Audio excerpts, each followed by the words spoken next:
Welcome to the official housing market podcast of the Massachusetts Association of Realtors. My name is Eric Berman, and I'm the communications director and the host of this monthly podcast. I'm joined today by our 2016 president, Annie Blatz. Annie is the branch executive and designated realtor at Kinlan Grover Real Estate on Cape Cod.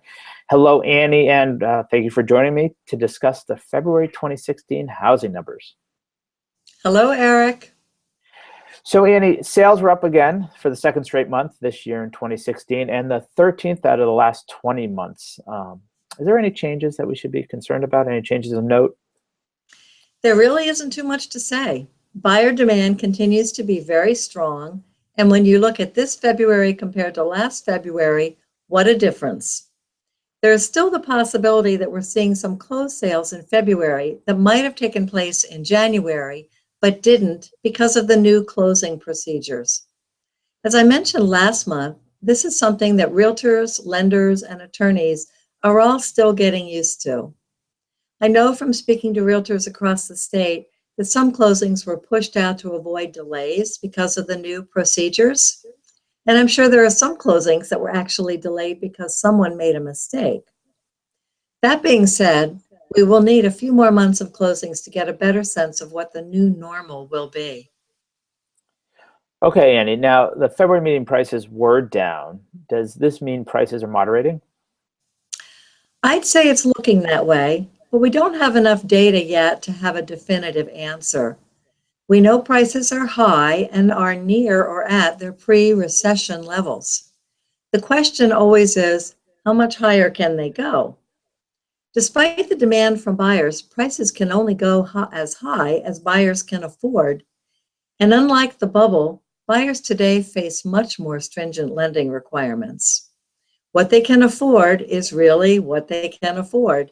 And what we don't want are buyers who are priced out of the market. Okay. Now, new listings added to the market went way up compared to last year. What does this mean? Well, in general, new listings added to the market is a good indication of what sellers think of the market. However, in this instance, we need to look back at February of last year and the many feet of snow that were on the ground. I think we can feel good that new listings went up, but the big increase is a result of home sellers being too busy shoveling snow to list their homes for sale in February of 2015.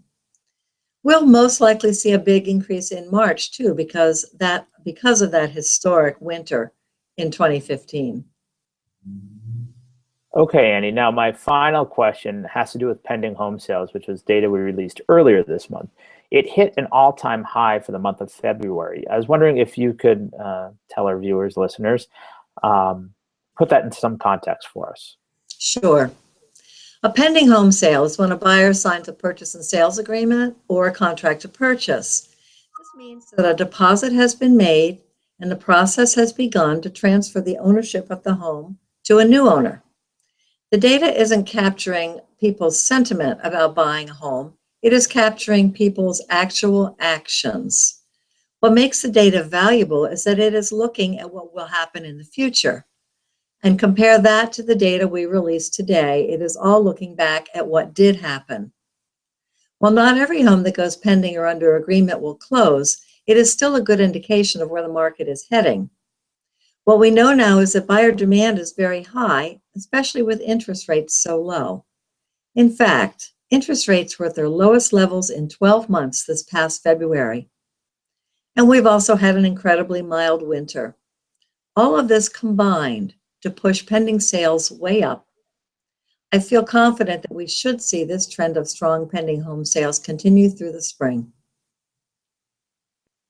Okay, Annie. Well, thank you very much. That's all I have for this edition of your Housing Market Podcast. I look forward to speaking with you next month. Thank you.